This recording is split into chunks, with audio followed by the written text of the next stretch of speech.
જય શ્રી કૃષ્ણ। આજના વિડીયોમાં આપણે જ્યેષ્ઠ માસની અમાવસ્યાનો મહિમા તથા તેની વ્રત કથા સાંભળીશું। બોલો શક્તિપતિ ભગવાન ભોળાનાથ શિવ શંભુની જય। આપણા હિન્દુ ધર્મમાં અમાવસ્યાનું ઘણું જ મહત્ત્વ છે। આજના દિવસે જો પવિત્ર નદીઓમાં સ્નાન કરવામાં આવે તો અક્ષય પુણ્યની પ્રાપ્તિ થાય છે। જે દિવસે અમાવસ્યા અને સોમવાર આવતો હોય તેને સોમવતી અમાવસ્યા કહેવામાં આવે છે અને અમાવસ્યા અને મંગળવાર આવતો હોય તો તેને ભૌમવતી અમાવસ્યા કહેવામાં આવે છે।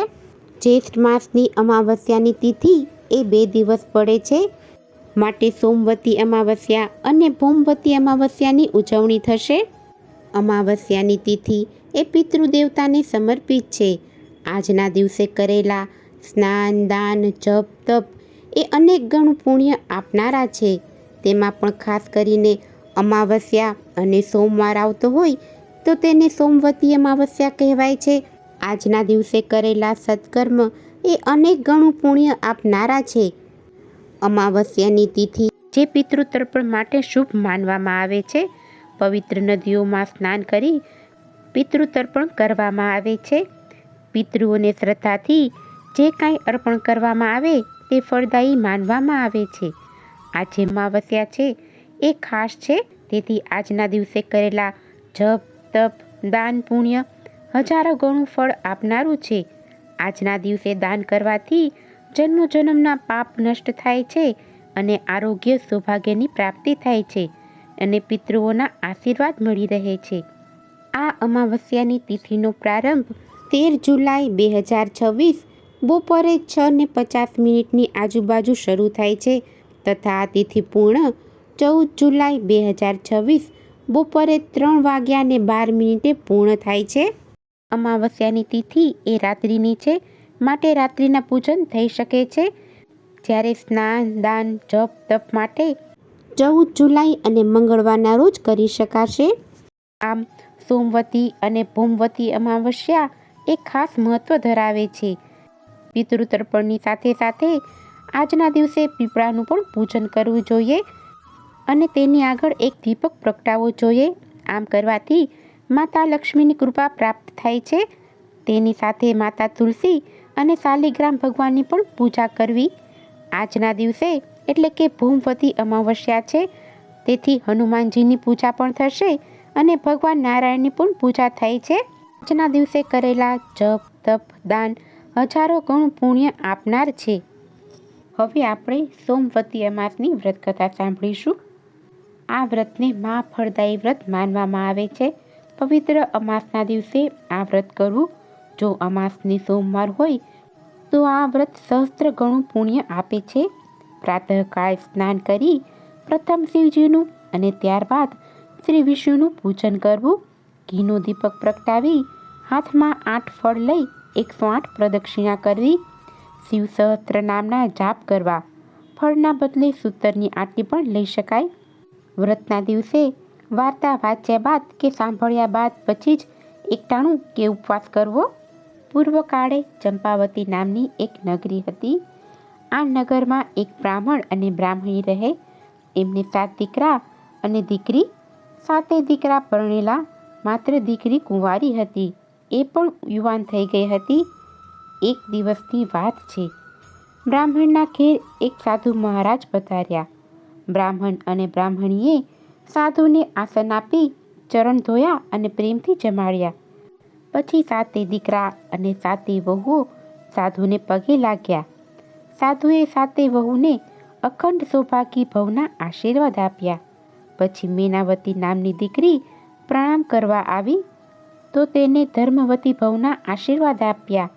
મા દીકરીને નવાઈ લાગી, પ્રણામ કરી અને પૂછ્યું કે હે મહારાજ, મારી પુત્રીને અખંડ સૌભાગ્યવતી ભવના આશીર્વાદ કેમ ના આપ્યા?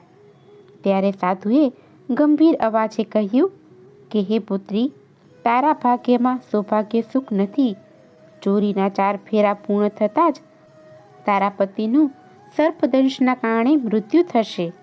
આ શબ્દો સાંભળતા જ મીનાવતીની આંખમાંથી ચોધાર આંસુ વહેવા લાગ્યા।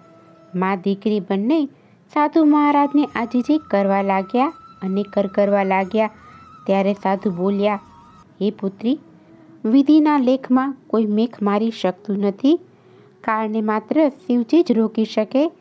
માટે સિંહલદીપમાં રહેતી શિવજીની પરમ કૃપા પ્રાપ્ત કરનાર સોમા ઘાંચણ જો આ લગ્નમાં હાજર રહે તો કદાચ તને અખંડ સૌભાગ્યની પ્રાપ્તિ થાય.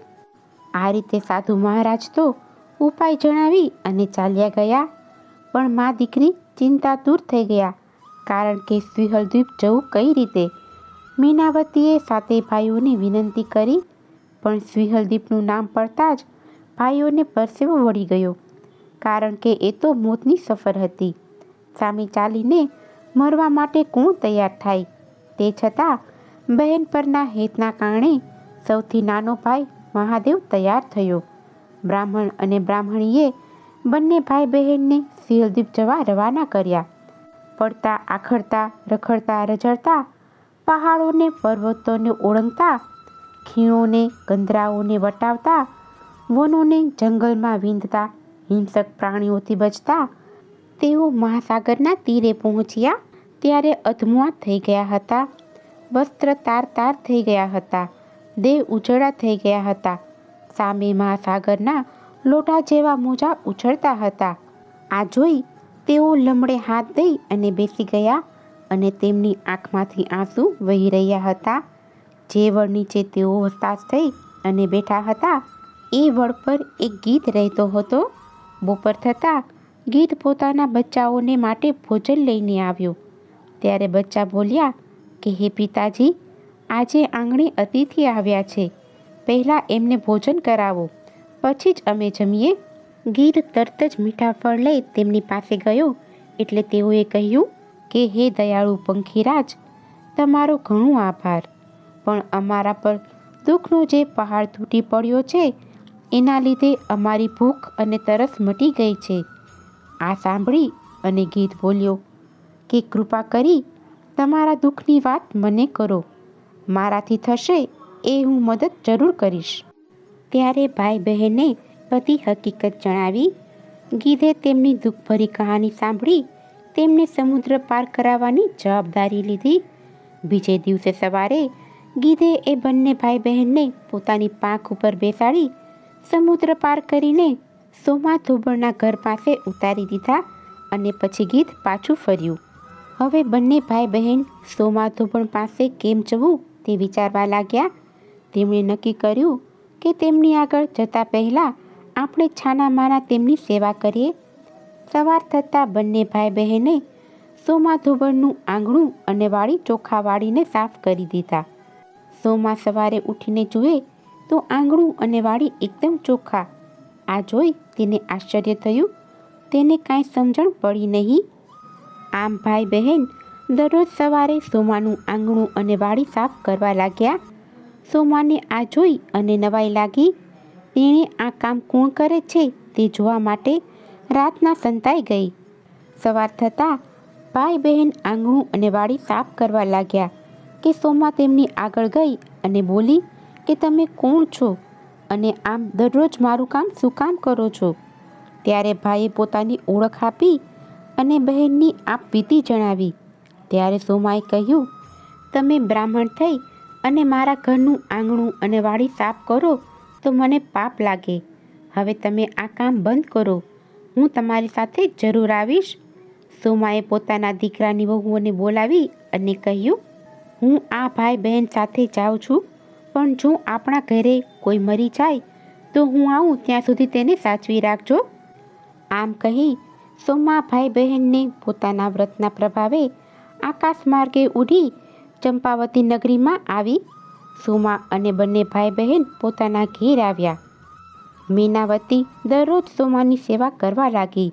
થોડા સમય બાદ ઉજ્જૈન રહેતા રુદ્ર શર્મા નામના બ્રાહ્મણ સાથે મીનાવતીના લગ્ન ગોઠવાયા. ચોરીમાં મંગળ ફેરા ફરવા માંડ્યા. ત્યાં તો રુદ્ર શર્મા બેભાન થઈ અને નીચે પડ્યો. લગ્ન મંડપમાં તો ઉહાપો મચી ગયો. સોમાએ બધાને શાંત પાડી અને કહ્યું કે તમે ચિંતા ન કરો, જમાઈ હમણાં જ બેઠા થશે. આમ કહી તેણે અમાસનું પુણ્ય મીનાવતીને આપ્યું. ત્યાં તો રુદ્ર શર્મા બેઠો થઈ ગયો અને બધા આનંદિત થઈ ગયા. મીનાવતી સોમાના પગે પડી અને આશીર્વાદ મેળવ્યા. સોમા બધાયની વિદાય લઈ પોતાને ત્યાં આવવા નીકળી. રસ્તામાં તેને એક બહેન મળી. તે કપાસનો ભારો ઉતારી થાક ખાતી હતી. તેણે સોમાને ભારો ચડાવવા કહ્યું.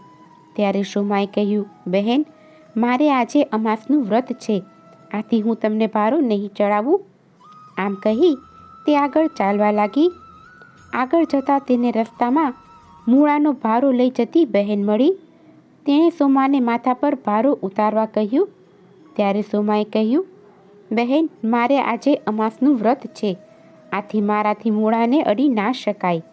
આમ કહી સોમા આગળ ચાલી. રસ્તામાં પીપળો મળ્યો.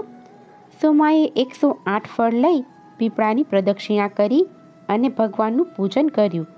સોમાએ જ્યારે રુદ્ર શર્માને અમાસનું પુણ્ય અર્પણ કરીને પાણી વડે અંજલિ છાંટી, તે સમયે જ સોમાના બધા પુત્રો ઘરે મૃત્યુ પામ્યા. બધા સોમાની રાહ જોઈ અને બેઠા હતા. સોમા ઘરે પહોંચી. તેણે પોતાના પુત્રોને મૃત્યુ પામેલા જોઈ કંઈક વિચારવા લાગી. તેણે ઘરના આંગણામાં વાવેલા પીપળાની પ્રદક્ષિણા કરી વિષ્ણુ ભગવાનનું પૂજન કર્યું. હાથમાં સાકર લઈ 108 વાર પ્રદક્ષિણા ફરી. ત્યાં તો તેના મરેલા પુત્રો સજીવન થઈ ગયા. આમ અમાસનું વ્રત કરવાથી સ્ત્રીઓ અખંડ સૌભાગ્યવતી બને છે. હે શિવશંકર, તમે જેવા મીનાવતીને ફળ્યા એવા અમાસનું વ્રત કરનાર સૌ શ્રદ્ધાળુ નર નારીને ફળજો. બોલો ભોળાનાથ શિવશંભુની જય, માતા પાર્વતીની જય. જો તમને આજની આ કથા પસંદ આવી હોય તો એક લાઈક આપી ચેનલને સબસ્ક્રાઈબ કરો. આજની આ કથા સાંભળવા બદલ આપનો ખૂબ ખૂબ આભાર. જય શ્રી કૃષ્ણ.